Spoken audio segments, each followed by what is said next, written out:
I'm sorry, guys. That looked like my mic was muted. So let's start over. Welcome to Friday edition of Driving with Styles or Quarantine with Styles, aka Driving with Styles. Appreciate you guys watching, coming on, and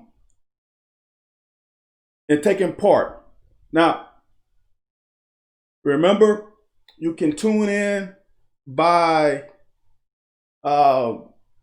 hitting the Zoom link that I have in my bio. I sent out a tweet earlier today. You can click on that link. You can dial me in. I'll see your number off to my right. And you can tell me how you feel, what's on your mind. If you don't like what I'm saying, which is always a good thing, a debate is something that I love to have. But I'm excited right now. And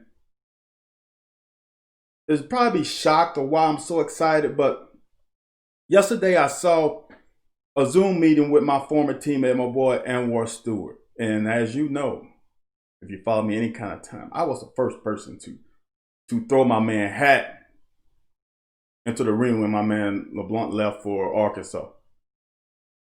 The first one. So, but you can go to Kentucky Football, their Twitter handle, and you can find it. It's like 27 minutes of content. It's not that much time to devote. And you're not going to get some inside information on technique or some film talk, which you guys know I love to do, is break down film.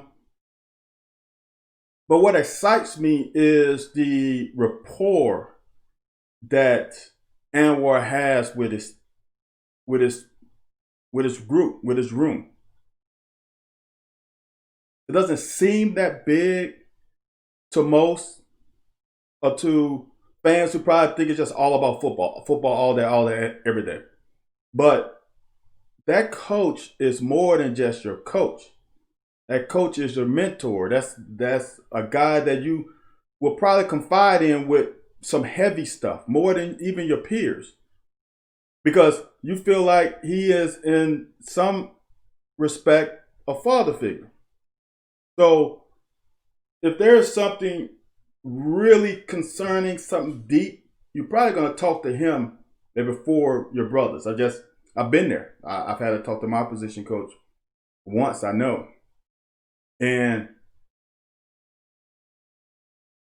the ease of their conversation seemed like they have been around Anwar for years. Now, obviously, Anwar was here prior to him leaving to go to Appalachian State, but it's a little different when you are the leader of the room and not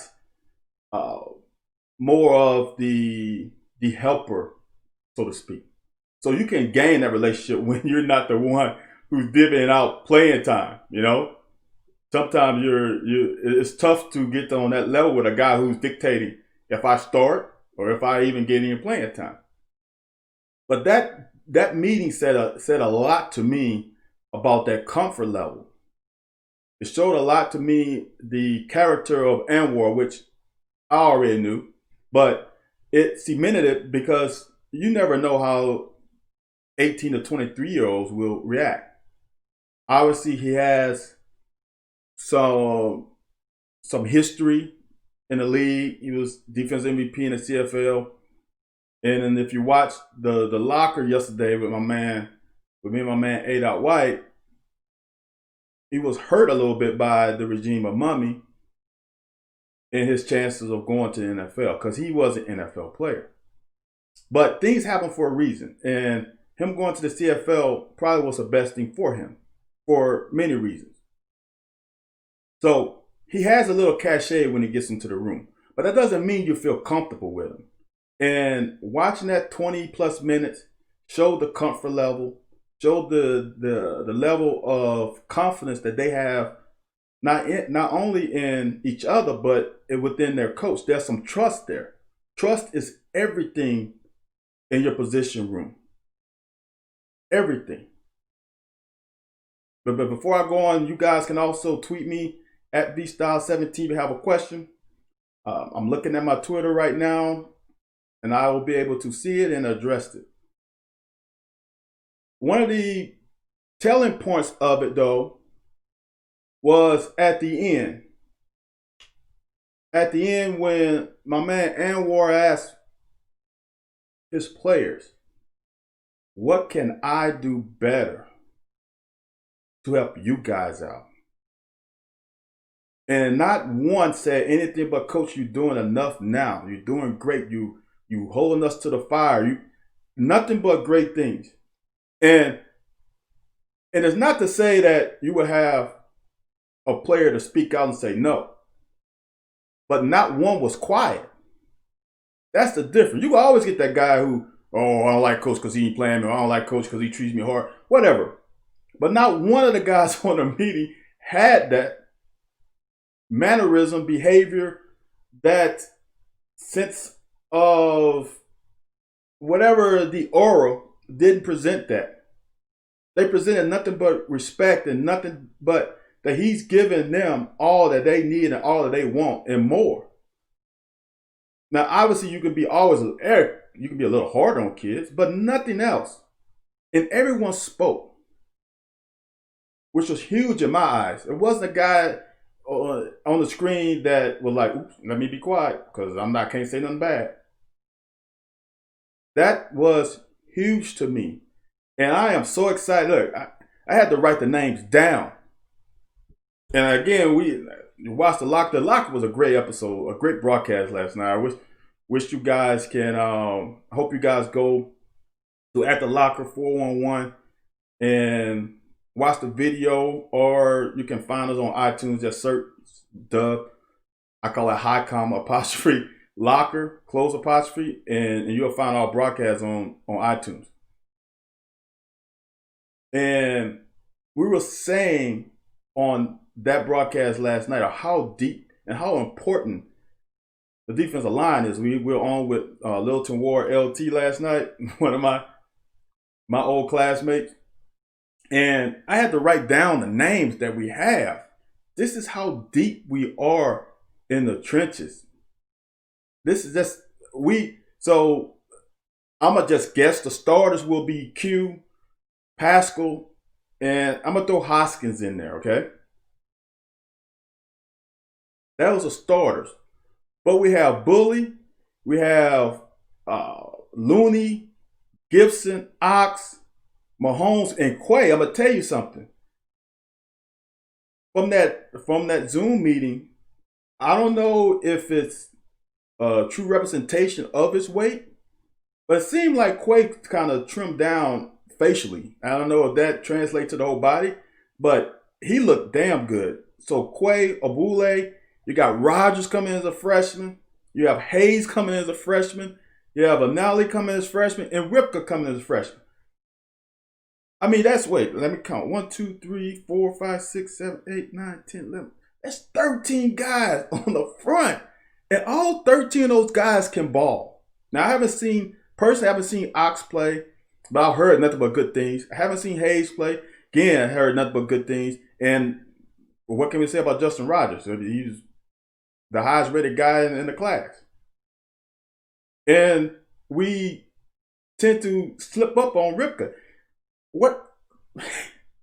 That's 13 guys on the depth chart. And I'm not, we always, basketball talk about load management, right? We can actually load manage a couple guys if we really had to. We have 13 guys. And I'm going to say, if you take out the freshmen, we have 8. 8 for 3 positions. That's more than 2 deep. And all these guys have shown that they can produce. Some of them in limited role, but still they can produce. I'm just looking at the names. Now, the Gibson, we haven't seen play. But Pascal, Looney, Hoskins, Mahomes, Abule, Q, McCall, we've all seen them boys ball. And I'm telling you, that's the answer to having an unbelievable defense. And I said this last year. And everybody's complaining about the inexperience of the secondary. And I said last year, point blank, if anybody remember, and I'm petty, y'all. I will pull up receipts in a heartbeat. I will pull them up in a heartbeat. I said I'm not worried about the secondary because the front is so good that it's gonna make the life easy for the secondary. I played corner in the SEC, and there's not when you have that front. We have front three, front four, whatever you want to call it. When you have that front that can dominate and close that pocket and not allow the quarterback to step up in the pocket, not allow him to get over 4 seconds to throw, as a corner, any corner, average corner, will succeed. You can be the greatest corner ever, and the quarterback got 6 to 7 seconds to throw, you in trouble. Period. And that's why I knew we was going to be okay in the secondary. And now we got even more talent and more experience in the secondary. So we are going to be really good on the defensive side next year. Period. But going back to that Anwar, after seeing that, man, I got so excited with that, and seeing that rapport between him and his players was awesome. I know awesome is an old word, but that's where I come up with. Next thing we're going to talk about, since I think we're going to win in a swamp this year, back-to-back times, is my man Santos signed a bill for the NIL for the Florida for name, image, and license. I thought about this. Would this be interesting? Hear me out on this one. So let's say your 7-on-7 team or your basketball AAU team is sponsored by a different company than what your college wears. So Florida's Nike. Let's say someone comes with Adidas, and Adidas wants to sign him to give him an endorsement deal. Can he wear Adidas? Can he wear Adidas wristbands? Can he wear Adidas shoes? Because the school will provide the Nike shoes, but what if he wants to wear Adidas?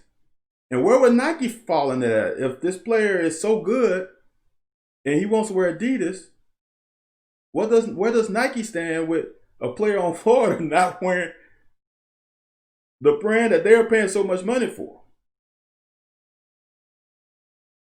It becomes interesting now. I can't wait for this. This is what happens.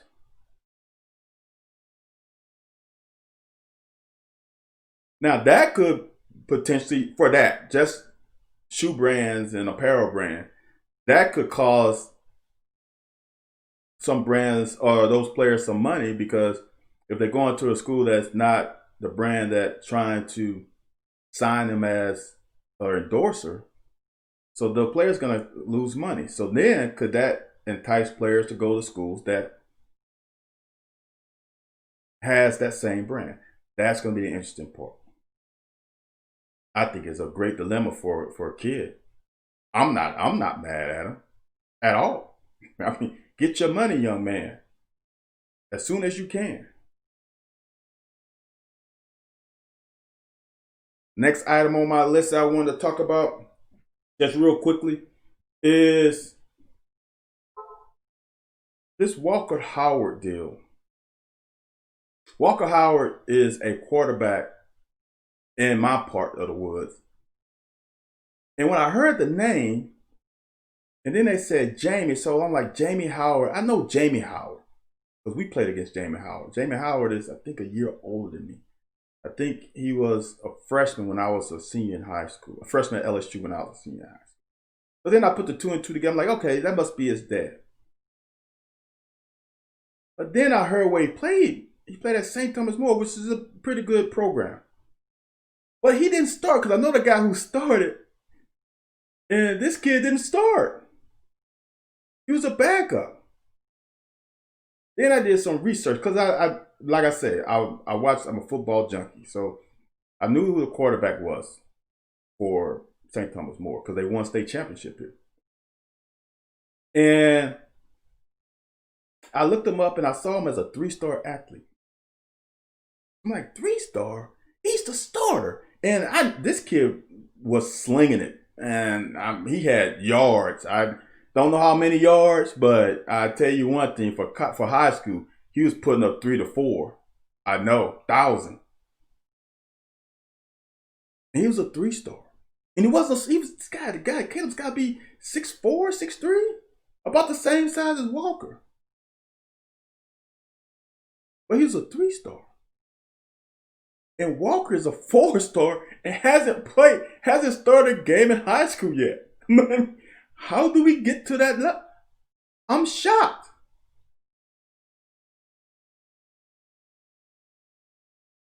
It's puzzling that you haven't seen the guy play that much. Now, it's not to say Walker didn't play.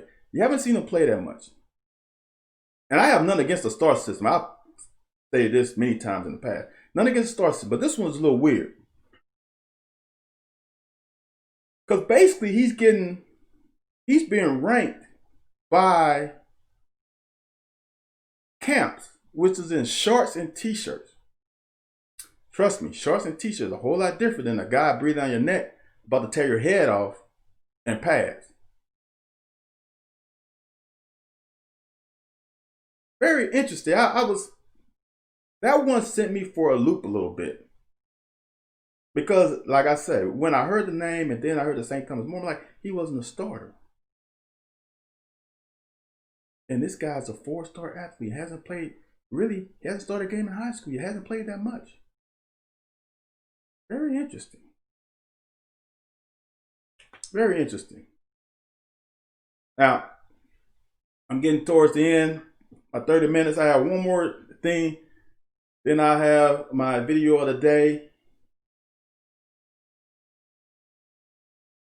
This time that we're going through has shown players, student athletes, how much power they have. And that's nothing but a good thing. When I played, the money wasn't big like it is now. I remember Coach Curry got $1 million Nike contract to sign, and he gave that back to the program, but it was only $1 million. The TV contracts are bigger. It's a business now. It wasn't quite a business when I was playing 27 years ago. But now it's a business.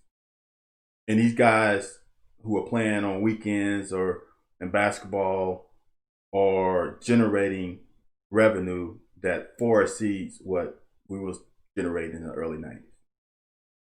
I mean, you think about it. I think Peyton Manning's first contract in football and NFL was, I think he got like $3 million a year, and that was big, or $6 million maybe, and that was big. And these guys making 30. So that tells you that back then the money was not big. But these guys have realized their power. And I have two things happen. Dino Babers, head coach at Syracuse, was silent. He's an African American. He's a black head coach. Not that many in college football. In football, period. And he was silent. And I'm going to pull up some of the article that he said. And his players basically told him that he needs to speak out. And these are some of his quotes. Said how important it was for me to get out there and say something. It brought me to tears. It's hard to let family down. That was hard for me to do. I've never done anything like that in 34 years of coaching. I never wanted to be identified by my race. When I wake up in the morning, there's a black man staring at me. I get that. But my thing is, I always want to be recognized as a coach. And I thought if I had that philosophy first, I could pave the way for other people to have the opportunities that I had. Interesting part. He said, our generation didn't get it done. We got it moving, but we didn't get it done. But this generation, the young people with the older generation now, on top of all their energy, they've got a chance to get it done. And I'm excited about what they could do, and I'm with them. Very interesting. Something that I say a lot for a black man. You understand all the things we have to juggle in our head before we step out. And like I said on the locker, I'm not sure when I was in college that I would have been as strong of a protest. I'm not sure. I can't say it. I can say now, yeah, I would. But as a 19, 20, 18, 19, 20 year old, I'm not sure. Worry about my education, worry about not being labeled, etc. But these kids now just don't care. I know that social media things, you can form some momentum more than back in the day. But it's just very interesting that Babers didn't want to step out and not want to be identified for his race. That says a lot. And it shouldn't be that way, because you should be proud to be a black coach and should be proud to say that and step out on that to help other potential black coaches have the same chance that you have. Not stand silent about your race, but actually standing out in front and saying that we need to have more guys looking like me in the position that I'm in. Very interesting. And I ended, the thing that got me today was this UT thing. So UT football players, I highlight a couple things. I'll get through it real quickly. And quote, and as I said, as I tweeted, these guys came up with a plan, not just some token, we just gonna march. These guys came out with a plan. The role of a student athlete at the University of Texas brings with it responsibilities beyond that of the average student.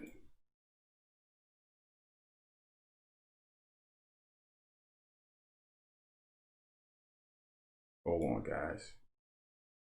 Second. Of the average student, we are expected to serve as ambassadors for the university, our respective program, the student body, and at times the entire state of Texas. As ambassadors, it's our duty to utilize our voice and role as leaders in the community and push for change to the benefit of the entire UT community. That is huge. These guys are finally realizing the voice that they have as athletes. Then it goes on, we as student athletes and collectively as University of Texas Longhorn football team, which is huge, are aware that we are an athletic department made up of black athletes and believe it is time we become active on our campus. They are realizing the voice that they can have. On behalf of UT student athletes, we ask to have the following issues addressed. This is the key part, through implementation of a plan or a plan for implementation at the start of the fall semester. We will continue to practice, work on, participate in all required team activities in preparation for the upcoming season. But without an official commitment from the university, we will not be participating in recruiting of incoming player or donor-related events. Now, how big is that? That is saying that they understand how important they are. Now, these are they that have their actions that they are willing to take as a plan. And then the last thing which is going to rub a lot of people away, like they want to change some of these names on the hall, which are from historically individuals that have been not pro civil rights, so to speak. That's the best word I can come up with. Replacement of statues, renaming halls, but this one right here at the bottom is going to cause some issues. And I highlight with change regarding the entire black community is the replacement of the Eye of Texas song. Now that one, I'm not sure what's going to happen with that. That's going to rub some people the wrong way. But they came with a plan. What else can you ask for them? They came with a plan. Wrote it down in a document, and it's going to present it to the administration. Kudos to those young men. I don't know what's going to pass or if anything's going to pass, but just the fact that they laid out a plan, executed it, of what they want to get out of this is huge. Huge. Now, video of the day. It is not, again, a sports-related video, but it got me today. Rex Chapman did it again, and let's get into it. What are you doing? What are you doing?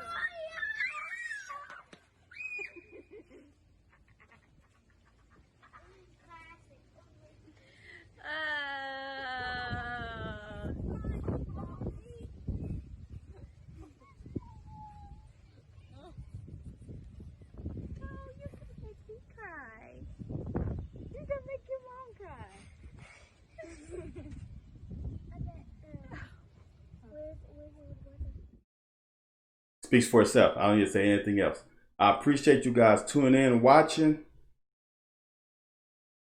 Be more comfortable, call in, tweet me next time. Hopefully it'll happen. But have a good weekend, guys. I appreciate you watching, tuning in, taking 30 minutes out of your day to watch little old me. I see you guys on Monday, and have a great weekend. Spend time with your family. All right.